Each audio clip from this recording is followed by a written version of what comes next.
Prvi dan tedna so šle žene na vse zgodaj k grobu. S seboj so nesle dišave, ki so jih pripravile. Kamen so našle odvaljen od groba in stopile so noter, a telesa Gospoda Jezusa niso našle.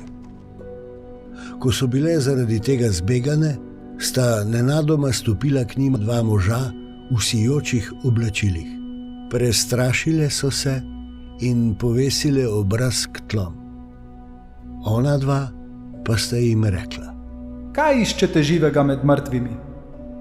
Ni ga tukaj, temveč je bil obujen.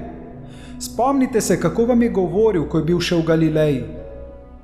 Sin človekov mora biti izročen v roke grešnih ljudi, biti mora križan in tretji dan vstati. Tedaj so se spomnile njegovih besed. Vrnile so se od groba in vse to sporočile 11 in vsem drugim.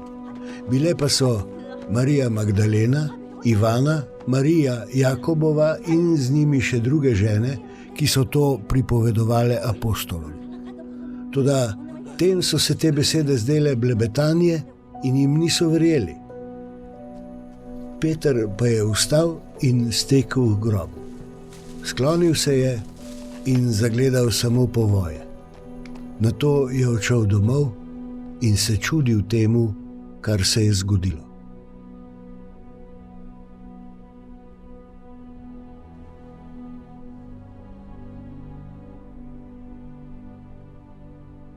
In glej, prav tisti dan sta dva izmed njih potovala v vas, ki se imenuje Emaus in je 60 stadijev oddaljena od Jeruzalema.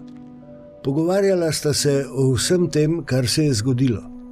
In medtem, ko sta se pogovarjala in razpravljala, se jima je približal sam Jezus in hodil z njima. Njune oči pa so bile zastrte, da ga nista spoznala. Rekel jima je: O kakšnih rečeh se pogovarjata med potjo? Žalostna sta obstala in eden izmed njiju, ki mu je bilo ime Kleopa, mu je odgovoril: Si ti edini tujec v Jeruzalemu, ki ne ve, kaj se je tam zgodilo te dni? Kaj neki? Je rekel: Dejala sta.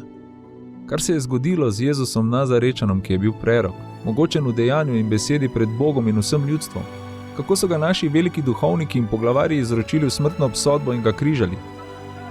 Mi pa smo upali, da je on tisti, ki bo odkupil Izrael. Vrh vsega pa je danes že tretji dan, odkar se je to zgodilo. Vsi sebe smo tudi zaradi nekaterih žena iz naših vrst.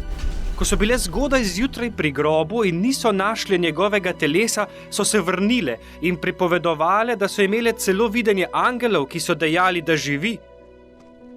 Nekateri izmed naših so šli k grobu in so našli vse tako, kakor so pripovedovale žene.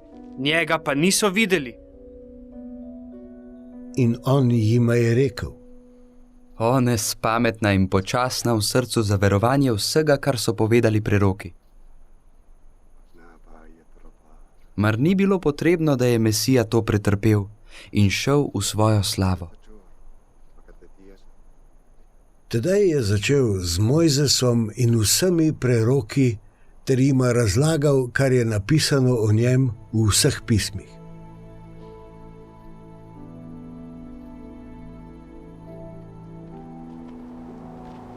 Medtem so se približali vasi, kamor so bili namenjeni. On pa se je delal, kakor da gre dalje.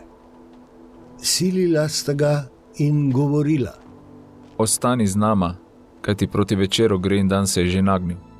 In vstopil je, da bi ostal pri njiju.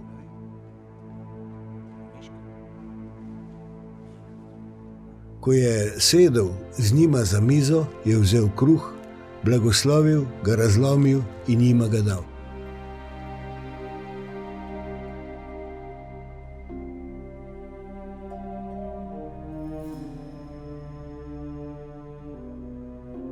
Tedaj so se jima odprle oči in sta ga spoznala. On pa je izginil izpred njiju. In rekla sta drug drugemu: Ali ni najino srce gorelo v naju, ko nama je po poti govoril in odpiral pisma? Še tisto uro sta vstala in se vrnila v Jeruzalem, ter našla zbrane 11 in tiste, ki so bili z njimi. Govorili so, da je bil Gospod resnično obujen in se prikazal Simonu. Tudi ona dva sta pripovedovala, kaj se je zgodilo na poti in kako sta ga prepoznala po lomljenju kruha.